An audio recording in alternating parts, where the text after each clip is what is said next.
Vos, who is the FEI President, Joran Åkerström, who is the FEI Veterinarian Director.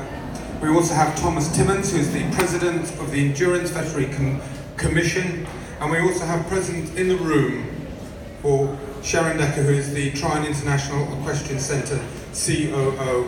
The format will be, I'm going to invite Ingmar to say a few words to you, and then whoever else from the podium would like to say something, and then I will be inviting you to ask questions. So without any further ado, Ingmar, if you would like to. Yes, is it working? Yes, I need to grab also. Okay. Yes, hello everybody, and thank you for coming. We wanted, with regarding to the endurance, we wanted to have a press conference already yesterday, but we wanted really to be in a position to provide you with all the facts and the detailed data. So also there was an appeal, and we wanted to wait for the outcome of the appeal that was lodged by the Spanish team, and we are now in a better position to having all this information. Not everything is yet compiled, but we wanted not to let you wait any longer. First of all, with regarding to the start, as you know, some teams were misdirected at the start of the ride, and we need to have a full understanding of what exactly happened. So we have put in place immediately an investigation.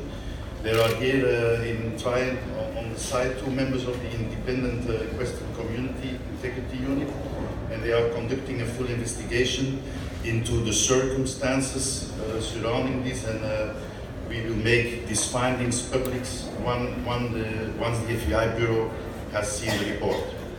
So that's one. Then with regarding to the cancellation of the ride, it was in one way, of course, a very difficult decision to take, because we know that the athletes and their horses have trained for such a long time and so hard, and they have traveling such a long way to compete here. And we also know the incredible work that the organizing committee has put in place, and the course designer, Sue Phillips, and Molly Oakman and her team, to make this ride happen, and this fantastic, beautiful track to realize it. And so that's a hard decision. But to be honest, on the other hand, it was also an easy decision, because I believe that the ground jury and the veterinary commission, they have the responsibility to monitor how the horses are going, and they have the responsibility for the entire group of the horses, and not just the elite ones. And I can understand the frustration of the athletes, really.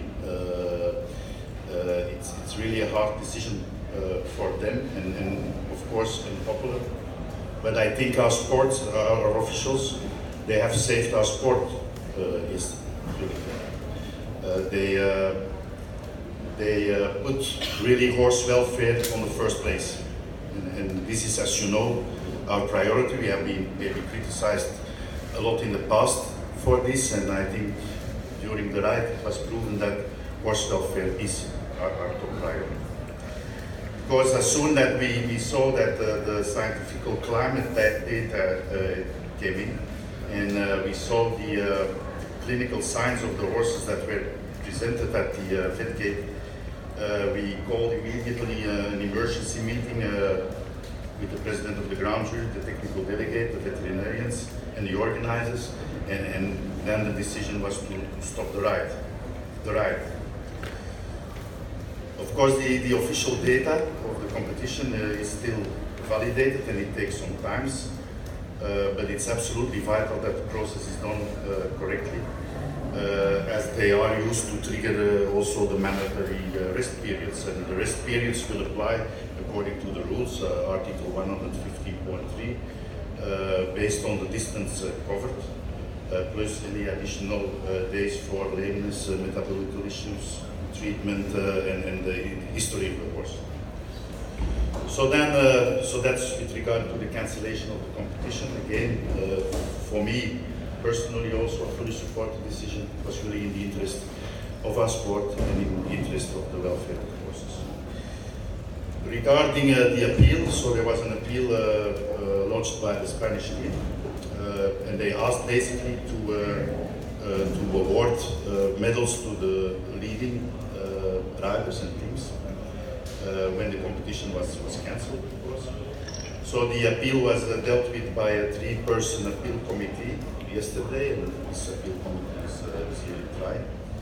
And the decision was notified earlier today, and is to uphold the ground jury's decision that no medals will be presented because the ride was cancelled before, and it's really important, before any horse or any athlete had covered the full distance and passed the final VEG.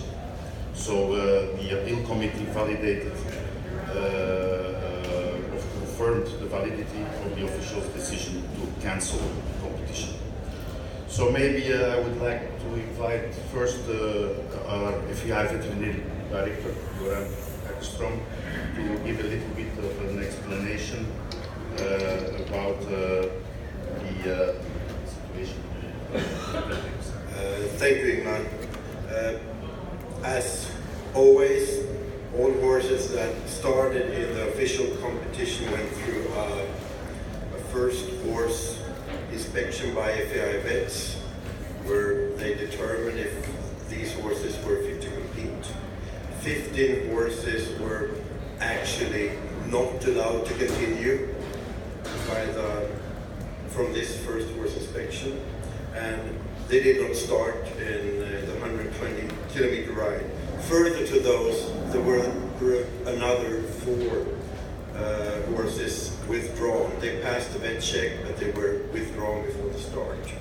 So in total, we had 95 starters for the 120 kilometers ride. So I would like to introduce Thomas Timmons to explain more about the ride and the decisions that were taken. Thank you. As the President of the Veterinary Commission, along with my foreign veterinary delegates, during the competition, our monitoring of the horses and our witnessing of the difficulties in terms of metabolic recoveries, in addition to the climate conditions, heat, humidity, lack of wind, in particular as related to the wet blow WEG index, as they say, hitting easily 31 and above. But under those circumstances, as well as the trail conditions causing these horses to have an increased amount of exertion, it was very clear to us that it was the correct time to stop the competition. And it was part of our advice to the rest of the organizing, the officials as we meet.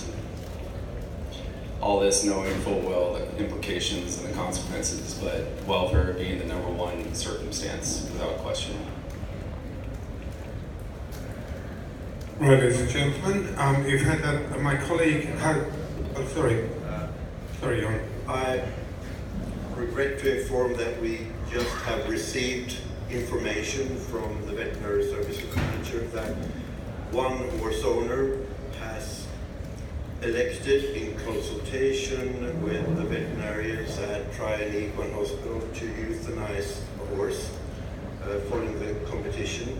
This horse had been treated for kidney problems here on site and then transferred to the Tryon Equine Hospital. And the FEI will issue a statement shortly on that tragic happening. Thank you, Jon.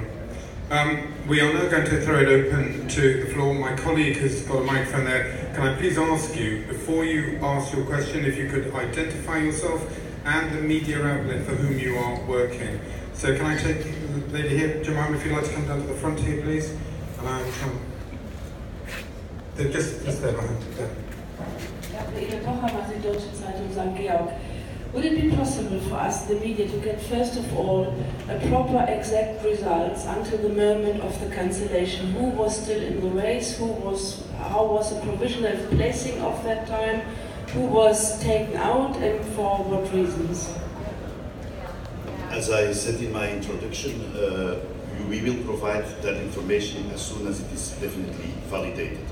And again, it takes some time because it's really important that the information there is correct, because this will be determining the rest periods, but we will get it quite soon. Thank you. This journalist here, please. Anne Glavin, Chronicle of the Horse.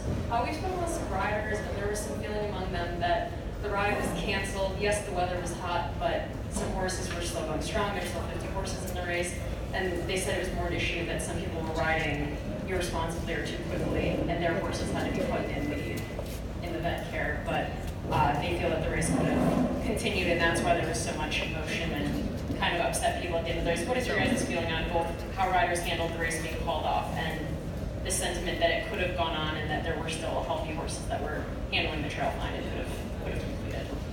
At the vet gate where the stop was to be put in place, there were over 53 horses at that time that basically were sent to metabolic. That's an unprecedented number. Yes, there were some lead horses that were present. We have no mechanism to stop slow horses or horses that are in trouble other than the veterinary parameters, which is what was happening. That was our job. But in terms of those who still may have been able to continue the competition, regardless, the conditions were extreme enough that, frankly, you have to consider the risk, and the risk was not worth it. Thank you very much, Thomas. I think also important to add to that, I mean, we need to take care of all the horses that are in the race and not only the elite ones. And the decision was based upon several parameters. So it was the development of the humidity during the race, because we had a certain moment, as you remember, we had a big shower and followed with quite a hot, sunny situation. And we saw that where in the prognosis that we made in the past about the evolution of the humidity, that around 4 o'clock needs to go down. And what we saw at that time was that it went up, and it went up to quite a critical level. So that was one of the parameters also to make this decision, together with the fact that the track was becoming very slippery. Due to that fact, horses needed to compensate a lot and had to use much more energy than they usually should use to make such, which led to tired horses like the horse. Okay, question here, then there, and then the gentleman in white, and we'll come to. So Kim Lundin from Ride News Sweden, the veterinary question, and the second one about CLAP. Because there are other people who. I know you can't give us the stats of each horse, but how many went into treatment in the veterinary clinic? 53 horses went into treatment in veterinary clinic. 52 of those were metabolics. 32 of those needed fluid, intravenous fluids, 20 to 40 liters to recover. Some of these horses also had myopathy, which could have shown as lameness for any spectator, but when you check the blood values, you see that it's actually also a metabolic problem, or even more a metabolic problem. There were 2 mild colics that recovered quite quickly, and then we had a horse with kidney problems, and actually one that came back the following day with kidney problems. Okay, thank you. So,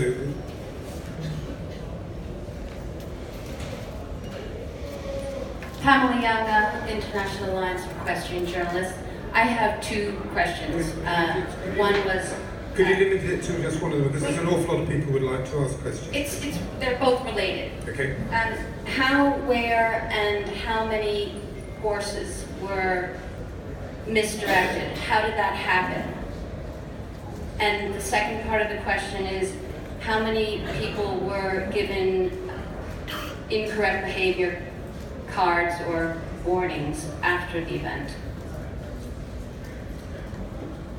So the first, to answer your first question, this is exactly what we are now investigating. What the confusion is, and that's why we have asked the Question Integrity Unit to do this investigation, and they are currently do that. You cannot be at all places during such an event. Personally, I was at the starting gate. I think I saw only around 40 horses starting, so there were 80 maybe on another part. So we are now interviewing all the relevant people, officials, stewards, athletes, teams, to understand what their version is of the facts in order to have a full understanding of where the confusion came from. So that is in process. With regarding to sanctions, there haven't been any yet, but also there we need to understand it needs to be done in a fair way, because there were some incidents left and right. We are assessing this, and if there needs to be further follow-up, then we will do that. But we also need to respect the rights of the defense, as you know, and to hear the people concerned and allow them also to give their version before we can finalize the process. Thank you. The gentleman from the... Thank you. My name is Tarek Tahir. I'm a rider for Saudi Arabia. I was in the ride. I'm not here to point fingers. We're all human, we make mistakes. We talk about horse welfare, but we also need to talk about human welfare. So the FEI is human, and you are people, we're not here. There are mistakes that were made, multiple mistakes that were wrong from the beginning. So I think what I want to say is we need to learn from our mistakes, and we need to move forward. I want to speak for myself as a rider. We need to meet riders, chapter keys, and FEI, and learn from what happened in this race, and create a vision and outline what we need to do in the future, jointly together, put our hands together. We can't fight with each other.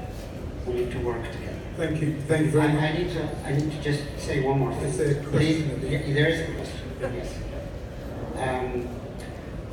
I wrote down in the beginning of the first loop, I'm following the orange loop, which is going right. I was directed left by a certain person. I didn't listen to him because at least I have enough experience of 22 years to follow the orange loop, not somebody telling me turn left. I don't know why this person was saying turn left. He didn't look like an FEI steward, he didn't wear the blue. I didn't listen to him. And so did a few people in front of me, the Chinese group and so on. What I'm asking is, why don't we try to identify this guy? I have a good kind of a visual of what he looks like, and maybe you can interview also the Chinese and so on and so forth. And I don't know. Okay, thank you. No, thank you for your question. No, thank you very much. Thank you for your question. So first of all, I fully agree with you that we need always to find solutions in consultation with our athletes, our national federations, our chef d'équipes, our technicians, our officials. And this is, you might maybe know, but we have already organized quite some conferences to have this communication and to work together. So you have my full support for that statement. With regarding to identifying the persons that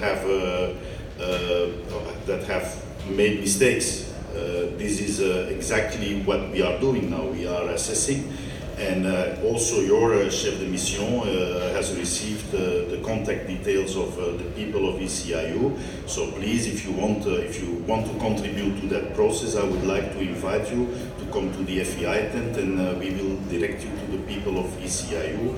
As well, the Chinese delegation also received this opportunity, so please use this opportunity, because for us it's important to get a so big possible picture of what happened in order to assess the situation, and as you correctly say, to find systems or solutions to avoid this in the future, because that's what we have to do as an FEI for our athletes. Thank you. Okay. I wish your wife all the best. Right, no. Take care of your wife. That's human. Just, and then we'll come to. I am aware, ladies and gentlemen, there are other disciplines competing at the moment, and you may want to be interested in those. But let's just go with the journalist there. Yeah. From Frankfurter Allgemeine Zeitung, Germany. Is it possible to give us the name and the nationality of the horse that has been euthanized? Not at this moment. We will release a statement shortly. Thank you. Journalists in the stripes, please. Sorry, is there anybody at the back? Because I'm having a difficulty. Gentlemen. Hi, Polly Bryan, Horse and Hound magazine in the UK. Non-Olympic participants have often drawn the short straw at WEGs before and suffered from substandard facilities and courses, although this is probably the worst. Do you think it's time to reintroduce standalone championships rather than the WEG concept? Has that gone out of date? It's a very good question. Thank you for your question. We need, of course, and it's too early to say that, but these WEG are still running. And we need to make a very clear assessment of these games and to understand what will be the future of the games. So this is absolutely something that will be addressed by our board because we will need to decide what we will do for the future. But we have still candidates, or let's say interested. There is still interest of organizers to host these games, but I think that you are right that we first, as an FEI, also need to look at the concept of the games, because with the success of our sport, it's growing, and the number of athletes are growing, and we need to see, maybe we need to make some adaptations to the format of the games. But we are, of course, and we did that also after the games in Caen, in Normandy. We made a full assessment, and at that time the conclusion was that everybody wanted to have World Equestrian Games, and that's what we did. We will again make this assessment, but you will understand that we want to consult a lot of people in that process before we take a decision. But I think there are several options, but it's too early to comment on that. And we also first need to fully assess these games here in WEG, Tryon. So thank you. I think one more question. So our journalist there from France, please. Sébastien Boulier, Grand Prix magazine. Of course, the climate conditions were hard on Wednesday, but apparently it's not uncommon in this region. And I suppose, and I heard from riders and chef d'équipe that they were preparing to have these conditions. So why did you have to cancel the race at this point and not 2 days before and not in the morning when it was already going wrong? First, before we even allocated the games, we made a climate study. We looked back 3 years, and that also was the basis for moving the games 2 weeks into September. That's one thing. Following that, we have continued to monitoring the climate during this period to see on rain, temperature, humidity, winds, risk of hurricanes, etc. All that has been taken into the equation. And if you look at the 5 last years of wet bulb global temperature, this year has been 10% higher, and that's a lot. 10% higher is a lot, higher than normal. So we continued to monitor this throughout the games. We had measurements, more than 50 measurements during the day of competition for endurance at vet gate, but also out on the course. And we could see it looked good. It looked what we expected. It followed the prognosis. But then we have the heavy rainfall, and suddenly we were without the cloud cover. And without the cloud cover, in combination with the heavy rain, we had an extremely rapid development of the wet bulb global temperature from 26, 27 up to 31. And this you could really feel it when you were standing there. It was really extremely humid. And this was something we also saw on the horses. If you have such conditions, there is no way that a horse can cool down. And the decision was partly taken on the basis of this changed and extreme conditions. I've been speaking to a lot of locals, and this is not normal for this area. It's warmer than your normal, and we also have that in combination with the humidity. Well, ladies and gentlemen, I have to call it then, because with respect to the other disciplines that are going on today, we are going to think it's appropriate to bring it to an end now. So, ladies and gentlemen, I would like to thank Thomas, and also like to Joran. Thank you to Ingmar for your help, and thank you for all attending. Thank you very much. Thank you.